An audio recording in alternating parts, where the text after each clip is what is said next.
जमीनी अधिग्रहण बिल, जो भी हम करते हैं, जब भी हम सरकार चलाते हैं, किसानों के लिए, गरीबों के लिए सोच समझकर हम काम करते हैं। नरेंद्र मोदी जी ने कुछ साल हुए लोकसभा में भाषण दिया, मैं देख रहा था, और भाषण में नरेंद्र मोदी जी ने कहा, मजाक उड़ाया, कांग्रेस पार्टी का मजाक उड़ाया, मनरेगा का मजाक उड़ाया। भाषण में कहा कि देखिए,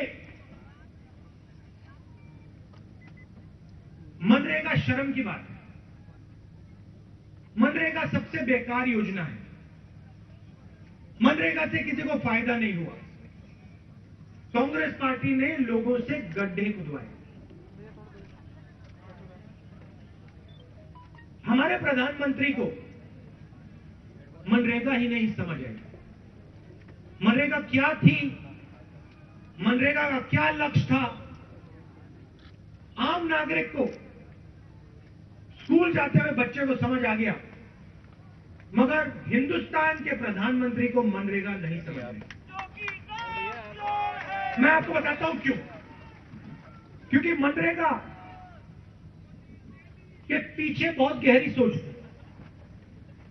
मनरेगा सिर्फ गड्ढे खोदने का काम नहीं था।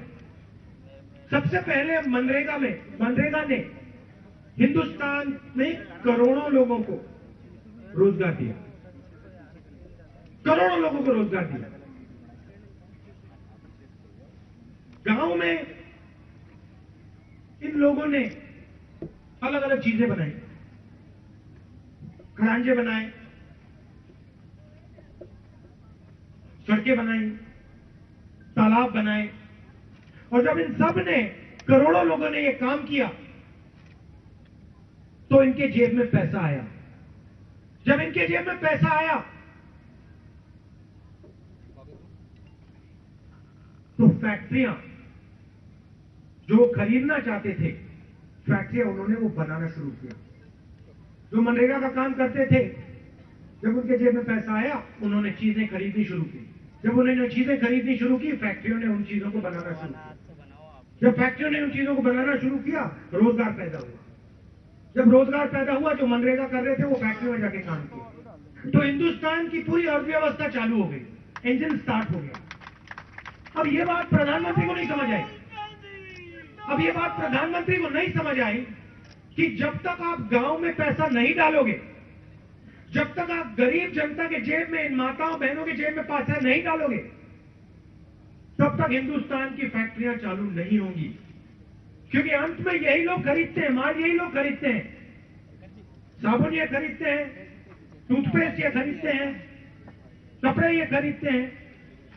तो हमने इनके जेब में पैसा डाला, इन्होंने काम किया, खड़ांजे बनाए, और फिर उन्होंने चीजें खरीदनी शुरू की। जैसे ही चीजें खरीदनी शुरू की, हिंदुस्तान का इंजन जो है, अर्थव्यवस्था का इंजन है, वो चालू हो गया आराम से, और सबको फायदा हुआ। मतलब गरीबों के हाथ में जब तक पैसा नहीं होगा, गांव में जब तक पैसा नहीं होगा, गांव में जब तक आपको बोलेरो नहीं दिखाई देगी, गरीबों के घर में जब आपको, नहीं बोल रहा हूं, गरीबों के घर में जब तक आपको टूथपेस्ट, साबुन, शैम्पू, नई शर्ट नहीं दिखाई देगी, तब तक हिंदुस्तान का अर्थव्यवस्था का इंजन शुरू नहीं हो सकता। अब ये बात आप किसी भी बच्चे को कह दो, समझ जाएगा, कहा हाँ भैया सही बात है। मगर ये बात हमारे प्रधानमंत्री को नहीं समझ आई। अब प्रधानमंत्री ने क्या किया, मनरेगा को खत्म किया, फिर भोजन अधिकार को खत्म किया। वहां तक बात चल भी सकती थी, क्योंकि हिंदुस्तान की जनता बड़ी होशियार है, काम निकाल लेती है। मगर फिर इस प्रधानमंत्री ने नोटबंदी कर डाली। नोटबंदी से क्या हुआ, जो आपके पास था, जो आपके जेब में था, आपके घरों में था, आपका पैसा, गांव में जो पैसा था, वो नरेंद्र मोदी जी ने पकड़ के बैंक में डाल दिया।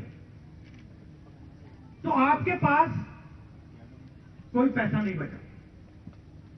वो अलग बात है कि आपसे पैसा लेकर उन्होंने नीरव मोदी को दिया, मेहुल चोकसी को दिया, ललित मोदी को दिया, उस पर मैं आऊंगा, वो भी मैं आपको बताऊंगा। मगर इन्होंने क्या किया, इन्होंने नोटबंदी कर दी और सिस्टम से पूरा का पूरा पैसा छीन लिया, निकाल दिया। जब गरीबों की जेब में पैसा नहीं बचा, छोटे दुकानदारों की जेब में पैसा नहीं बचा, उन्होंने माल खरीदना बंद कर दिया, माल खरीदना बंद कर दिया, फैक्ट्रियां बंद हो गई, फैक्ट्रियां बंद हो गई, बेरोजगारी चालू हो गई। सीधी सी बात। ये बात नरेंद्र मोदी जी तो नहीं समझ आई, आज तक नहीं समझ आई।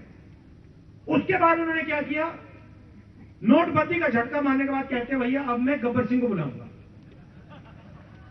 अभी बात नहीं हुई, अभी मैंने हिंदुस्तान के गांव से छोटे दुकानदार जो और पैसा